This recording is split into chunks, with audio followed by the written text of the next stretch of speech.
Vous avez certainement déjà entendu parler du dodo. Il est attachant, ce drôle d'oiseau, et pourtant, il a entièrement disparu de la surface de la Terre il y a des décennies. Et l'humanité n'y est pas pour rien. Je suis Marie Trébert et aujourd'hui, nous allons rendre hommage au dodo. Bienvenue dans la 6e extinction, le podcast Numérama pour mieux comprendre les menaces qui pèsent sur le vivant.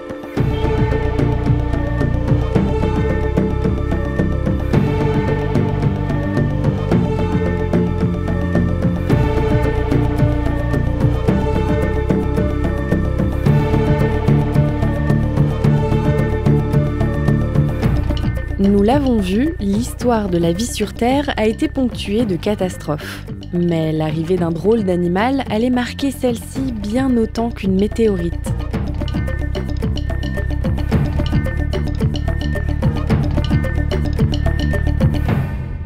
Cet animal, c'est Homo sapiens.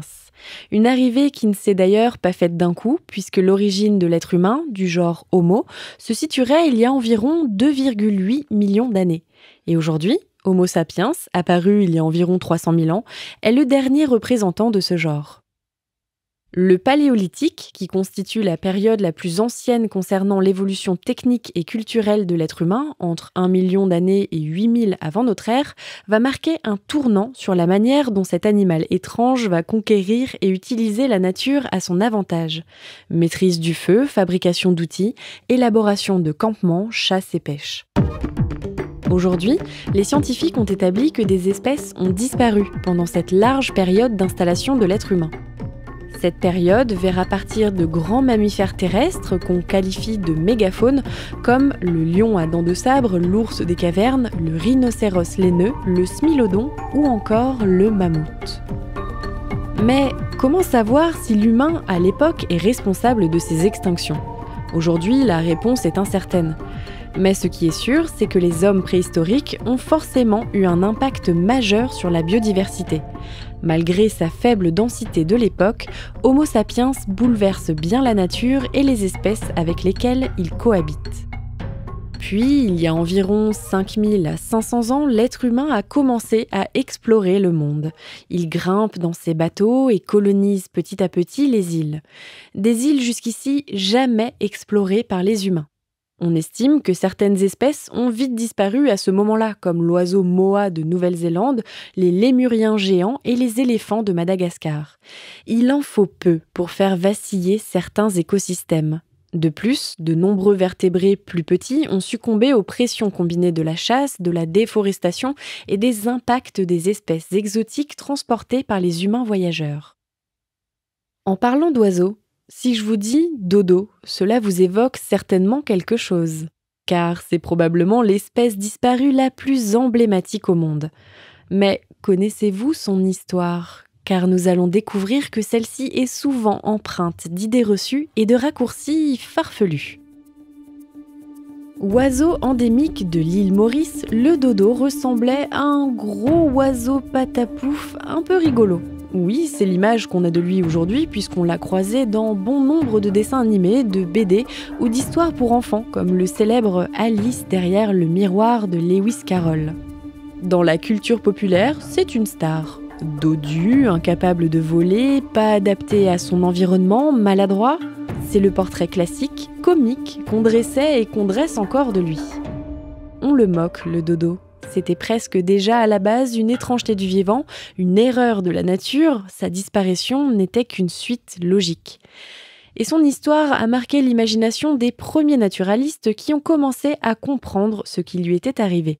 Ce cas d'extinction récente a bouleversé l'image de ces extinctions à grande échelle. À la fin du XVIe siècle, les Hollandais colonisent l'île de France, qui deviendra l'île Maurice en l'honneur de leur prince Maurice de Nassau. Plongés au cœur de l'océan Indien, regorgeant d'une végétation dense, les colons entrent en contact avec une faune et une flore complètement nouvelles et inconnues, à tel point qu'on surnomme l'île aux cygnes, face à la diversité des oiseaux sur place. Le premier dodo répertorié date de 1599, soit un an après l'arrivée et la revendication de Maurice par les colons. Maurice n'est plus l'île volcanique sauvage qu'elle était, c'est désormais un port d'escale qui va se transformer en colonie. Encore une fois, l'arrivée de l'humain bouscule les écosystèmes sur place. Le dodo est rapidement réputé pour être facile à attraper car il ne vole pas et n'est pas peureux.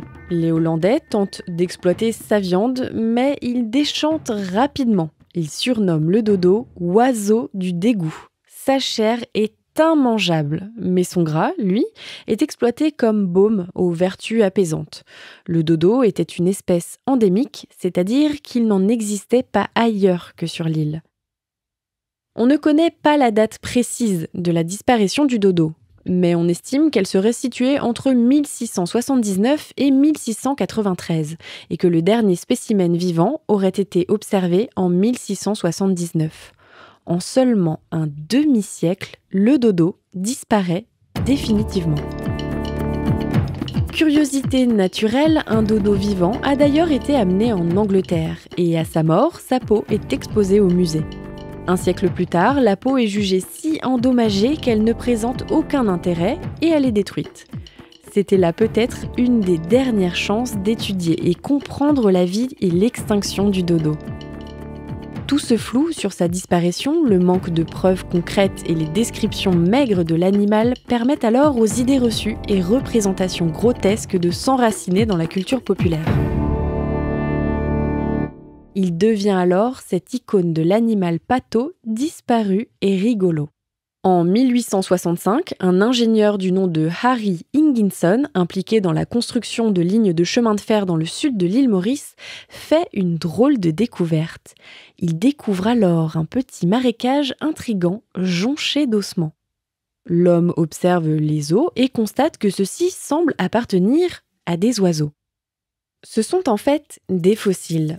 L'histoire du dodo étant encore mythique à l'époque, il repart avec le plus d'ossements possible et court les donner à George Clark, un instituteur de l'île passionné par l'histoire du dodo.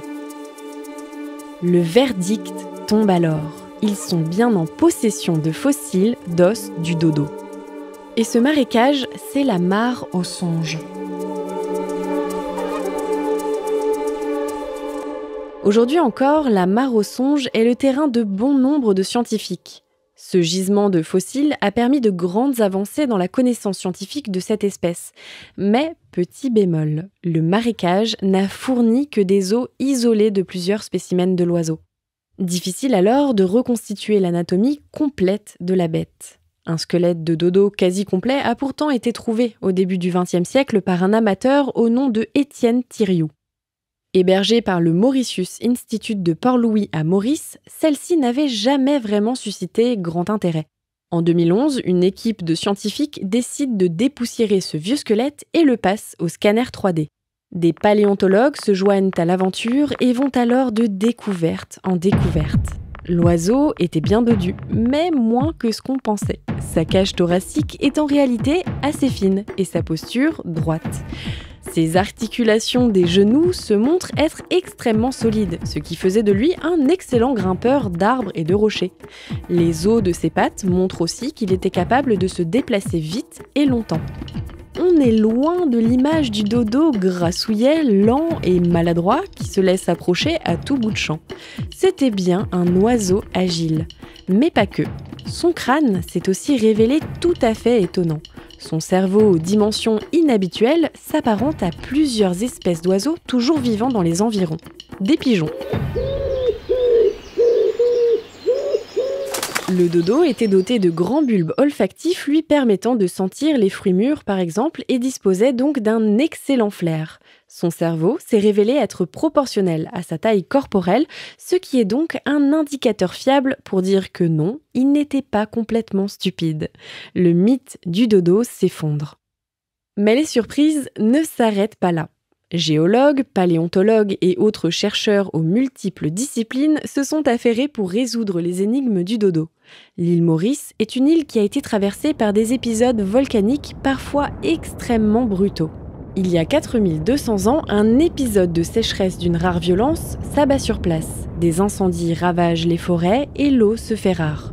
Le peu d'eau qu'il reste est contaminé par les excréments des animaux laissés sur place et des bactéries toxiques se mettent à pulluler.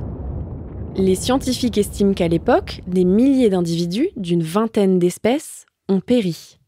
C'est ce qu'ont révélé les ossements trouvés dans la mare aux songes, constitués certes de dodo, mais aussi de poissons et de reptiles. Mais le dodo avait survécu à ça, à cette catastrophe énorme de l'époque. Si on dépeint le dodo comme une victime disparue, le récit du dodo est aussi le récit d'un survivant. Il a littéralement survécu à un des épisodes les plus rudes qu'a connu l'île. Et en un battement de cils, avec l'arrivée de l'humain, il a disparu. En 50 ans. Si aujourd'hui nous manquons encore de preuves concrètes que sa disparition soit liée à quelque chose d'aussi précis que sa chasse, surtout qu'on constate que sa chair était mauvaise et qu'apparemment il courait vite, il reste certain que l'être humain a bouleversé les écosystèmes en fragmentant la nature et en colonisant les écosystèmes qui avaient été jusque-là préservés. Introduction d'espèces prédatrices et invasives qui ont dévoré les œufs des dodos, colonisation de l'île, chasse, bien d'autres espèces ont dû pâtir de ces bouleversements sur l'île à l'époque. Peut-être même que d'autres ont disparu plus silencieusement.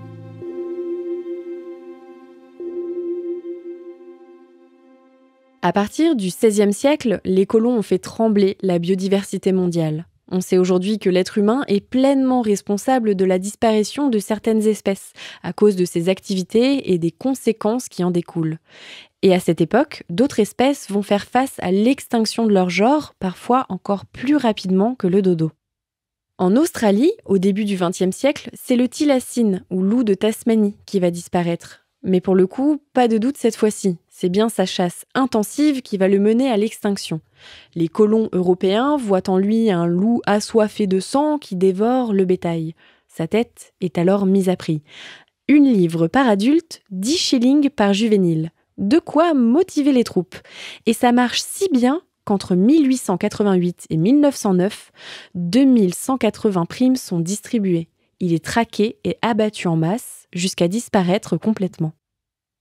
Toujours au XXe siècle, c'est au tour d'un petit oiseau endémique de Nouvelle-Zélande de disparaître, le Huia dimorphe. Un oiseau fort élégant, avec son bec courbé et ses longues plumes noires profondes aux yeux des colons qui chassent l'animal et exportent ses plumes en Grande-Bretagne, où on fabrique de sublimes chapeaux. Le Huia devient un effet de mode. Cet engouement va mener à un épuisement des populations dont les derniers spécimens ont été observés en 1907. D'effet de mode, il devient une fashion victime. On pourra couper. La triste histoire de la tourte voyageuse se déroule aussi au XXe siècle. Ce pigeon migrateur d'Amérique du Nord est présent par milliards à l'époque. Mais il fait des ravages sur les cultures. Comme le thylacine, sa tête est mise à prix. La campagne d'éradication est si efficace que l'espèce sauvage disparaît en 10 ans. Des opérations de sauvetage ont été tentées en captivité, mais le 1er septembre 1914, le dernier pigeon migrateur, Martha, meurt au zoo de Cincinnati. Extinction. Les extinctions peuvent se définir de 1000 façons. Lente, rapide, brutale, soudaine, mais une chose est sûre, l'humain catalyse les extinctions. C'est ce que nous soufflent ces récits de dodo et de colons assoiffés de nouvelles terres. Le dodo nous souffle aussi à quel point la compréhension de celle-ci est longue et nécessite un intérêt et des moyens scientifiques indispensables pour aller de l'avant et freiner l'effritement actuel de la biodiversité. Surtout que ces espèces, facilement identifiables et traçables, ne sont que la partie immergée de l'iceberg. Car les insectes, la macrofaune et autres petits organismes aussi pâtissent de la présence de l'humain, au-delà des oiseaux et autres mammifères. Imaginez un instant que les dodos envoyés vivants à des zoos aient réussi à s'adapter et proliférer. Imaginez que le dodo soit aujourd'hui presque éteint à l'état sauvage, mais d'un côté, pas de panique, il est bien présent dans tous les zoos et à tel point répandu que celui-ci soit même devenu un animal domestique. Quelle vision de la conservation du dodo auriez-vous ? Seriez-vous inquiet pour le dodo de manière générale s'il est abondant au niveau domestique ? Si cette histoire vous semble farfelue, sachez qu'elle est pourtant bien réelle à l'échelle d'une autre espèce, l'axolote. Et c'est cette histoire paradoxale que nous découvrirons au prochain épisode. C'était le 3e épisode de la 6e extinction, un podcast Numérama en 6 volets à retrouver sur toutes les plateformes d'écoute.